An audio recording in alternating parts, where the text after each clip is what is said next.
This week on Under the Show, we're pleased to welcome on Maryland offensive lineman Isaiah Wright. Isaiah, thanks for hopping on. Yeah, thanks for having me. Well, let's just get started. Obviously, you're off to a 2-0 start. You've been playing really well, kind of been, I think, the stalwart of Maryland's offensive line early on in the season. Can you just kind of tell us through the first two games what it's been like blocking for Malik Washington, and has the offense met what your expectations were? Yeah, Malik is a great guy. He's a team-oriented person, really dedicated to the game. So it's easy, wanting to protect him, on and off the field. He's an example of what a man for a young guy, what a man should be, and what an athlete or a collegiate football athlete should be as well. So it's a privilege, and I'm lucky to have him as a quarterback. As an offense, I think that we're performing really well.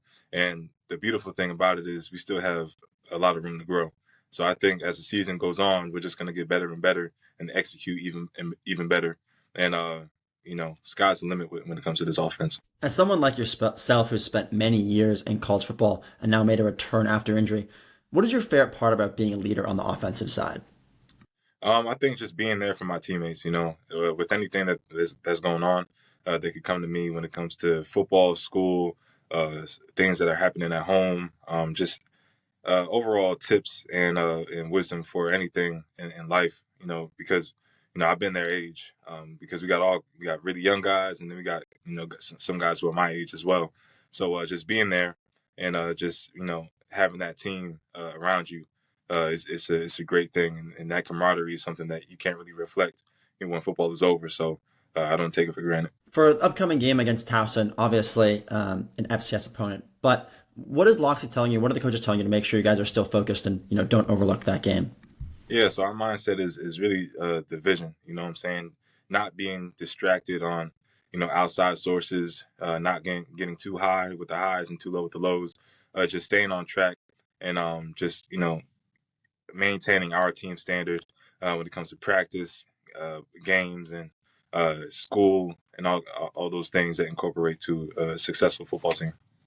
You suffered the injury last year, a torn Achilles. I read that it was in practice. You kind of just took a misstep. Take us through that injury. I've heard that just through talking to athletes, it doesn't actually really hurt as much as what you would expect. But you kind of just paint the picture for the injury, and then when you knew that it was as serious as it ended up being. Yeah, so we were doing a simple conditioning exercise that I've done a million times, and like you said, took a bad step. Not even a bad step. I took a regular step, and the tendon just went, and I knew right away. Like you said, didn't really hurt, but you could feel the pop. You know what I'm saying? And when you try to take another step, you could feel something's off. So I knew it was pretty serious when it initially happened. And then obviously we did the MRIs and all that kind of stuff later during the day. That kind of confirmed what it was. But yeah, it wasn't. It was very unfortunate. I just got to the university and I was really excited for the year that was to come. But things happen, and thankfully I have a great support system, and everybody in the building, kind of had my back. So it's been a long road, but I'm happy to be back. You emulated Kobe and Rogers, who both suffered torn Achilles. I also read. Can you just take us through, or in the audience, what you did in your recovery process and kind of why you chose to look at those two guys? Yeah, so I was, it's a common, not a common injury. It's a well-known injury, but not as common. So whenever anything happened, like me trying to, be a great football player, I always look to the greats and people who've done it before me. So when it came to this injury, I knew Kobe was, one of the top guys who came back from this injury, and so I instantly went to him, and Rogers was similar, and was probably the most recent guy who suffered the injury. So me going to them was just kind of like a no-brainer. What did they do?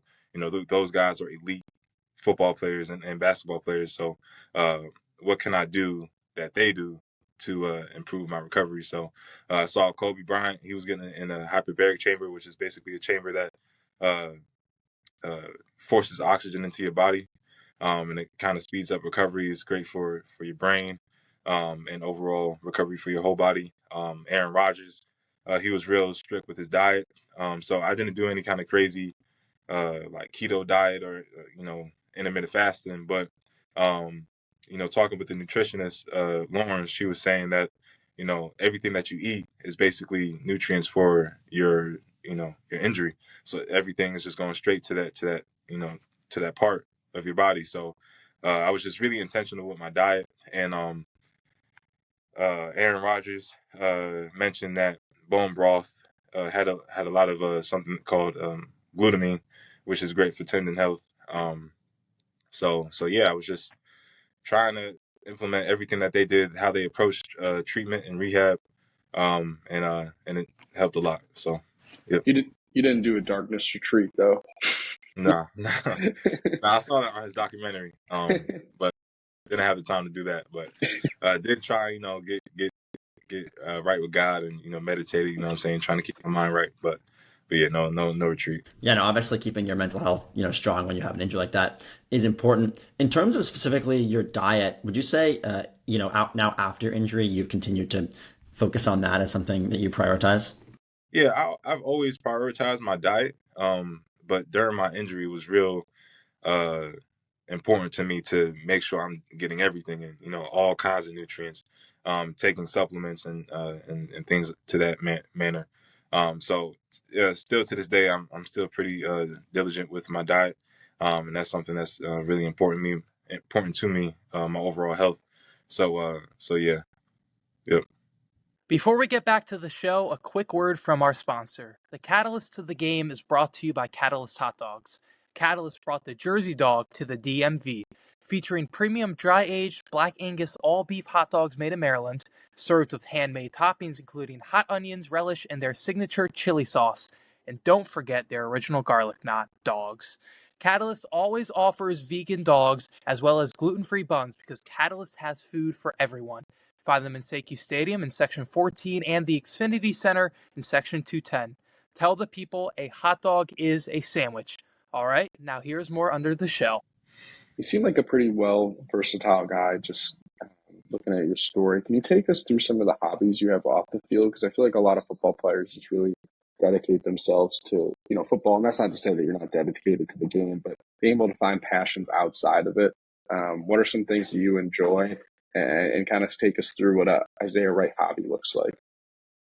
Yeah, so I'm blessed enough to have a great mom who kind of encouraged me to try all kinds of things. So some of my hobbies, they vary. Obviously, being a football player, I don't do it every day, and I wish I could do it more often. But it's part of the job. But I think one of my main hobbies right now is probably I'm trying to get back into playing the piano a lot more. And that's something I've done since I was a kid, and it's something that has been with me my whole life. I like to write, all kinds of writing, just jotting stuff down. It could be my thoughts, or it could just be some kind of story, poem, anything. You know what I'm saying? Just trying to be as creative as I possibly can. Picked up reading again. I'm reading the Odyssey right now. I want to finish the book before the movie comes out, because I know that's coming out soon. And I'm trying to get better at chess. So yeah, I do that. And yeah, that's pretty much it. Listening to music whenever I can. Yep. You said your mom was a big impact in your life. Can you just talk about your relationship with her and why she was able to kind of make such a profound impact on you, other than just being your mom, which obviously is a big reason. No, for sure. I think she was just she is a great example of perseverance and determination. I think that's where I get my work ethic from and my stubbornness from, which is her. Just seeing her throughout whatever she was going through, just her ability to bounce back and to get the job done. You know what I'm saying? So I have so much respect and love for her, and appreciation to have someone like that as my mom, and just being an example for me and my siblings from a young age. So yeah, I don't take that relationship for granted at all. I know one of your other practices before a game is listening to gospel music before you kind of get ready. When did that tradition start, and like why have you carried through it, doing it to this day? Yeah, I think I think it started. I want to say during my college career. I can't pinpoint exactly when, but it was pretty early. But I think, yeah, just I think I'm thankful for football because it's one of the things that I think brings me closer to God. Because with football, you do have a lot of adversity, and so that kind of draws you closer to a higher power and you reaching for something bigger than yourself, for poise and just an overall better mindset. So gospel music before, it's not, um, sometimes you could go to church and they could play, the real slow stuff, and then sometimes they could get up tempo, and the energy could be a lot higher. And so I just think that it kind of focuses me back on God, and it's kind of a way to kind of lock in my mind on one thing, and to put my faith in God before I do something that's bigger than me. You know what I'm saying? Um, so yeah, that's pretty much it. Maryland's offensive line in recent years it's no secret, has been a weak point of the program. Um, there was a lot of critiques during the Talia days, and dating back even before that. How much did you kind of consider what the program was, and how much do you kind of take it upon yourself to show that the unit is in a weak spot this season, and just kind of overall within the program? So I think right as soon as the season ended, Coach talked about elevating, and so he did what he had to do to elevate the program. And I think that as players, it was important for us to take ownership in what we could do. When especially when Coach Pep came in, and we had a new offense, and it was time to really get into the playbook. We had a lot of meetings, a lot of extra lifts, a lot of time outside of football just to get closer as a unit. So I think, just to have our performance reflect the work that we put in throughout the whole off season, was really important to us. And, we still have room to grow and, to become better and more tight as the season goes on. But I think for everybody in the unit, we just want to represent the team and ourselves and our families the best way that we possibly can, and that's just improving our performance. So, as an offensive lineman and as a unit, you want to be the backbone of the team, and so you do the things that you have to do to be able to do that day by day. And I'm so thankful for the guys that we have in that room right now, because the dedication that they bring every day is amazing. No matter what you ask them to do, they're down to get the work in, and they're not afraid of any kind of challenge that you place in front of them. So a lot of brave, mature, dedicated guys in the offensive line room. And so, the whole team is lucky to have them. I'll leave you with this question. I know that, past football, you're interested in, working in film and probably sports documentaries. If there was going to be a football documentary about your career, what would the title be? Ooh, on the spot, the title, probably just like legacy. I just probably just say legacy, just because I think you're in control of your destiny and the story that's written. So every day that you show up and you go to work, you kind of represent yourself, and the way you treat people. And so your legacy at the end of the day is kind of what people are going to remember you by. And yeah, I think that's important to me. Just the overall my own legacy and what people are going to know me when I'm gone. So. Yep. And last one for you, Isaiah.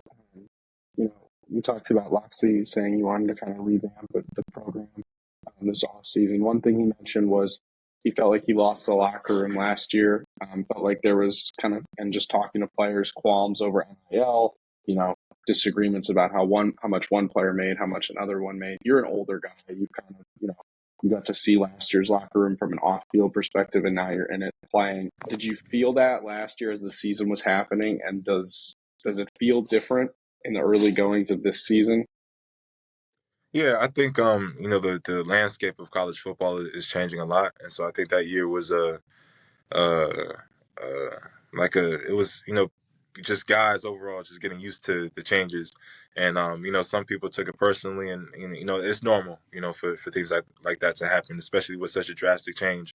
Um, but I think this year, I think guys are just focused on winning football games and knowing that if we succeed as a team, everybody's individual goals will most likely come to fruition um, based off of just overall success of a program. You know what I'm saying? So I think everybody's dialed in and locked in on just the overall team success and not really too focused on individual success. And I think Coach Locks did a great job with. We had a team event during a team meeting. It was called Our Brother's Keeper, and basically it was like a random question that was put on the board, and you got into small groups and you change groups every day, and you basically just asked something that was pretty personal, and guys, just opened up and just gave into what we were trying to do. And so I think as a team, we just got extremely close. And we even had some coaches stand up and say their part. So I think that was really important. So I think we just grew closer as a team through all the hard work and, through those kind of meetings. We just got to know one another. And so I think we're just a tighter team. Definitely. Well, we really appreciate you hopping on, Isaiah. Good luck with the rest of the season. Thank you guys.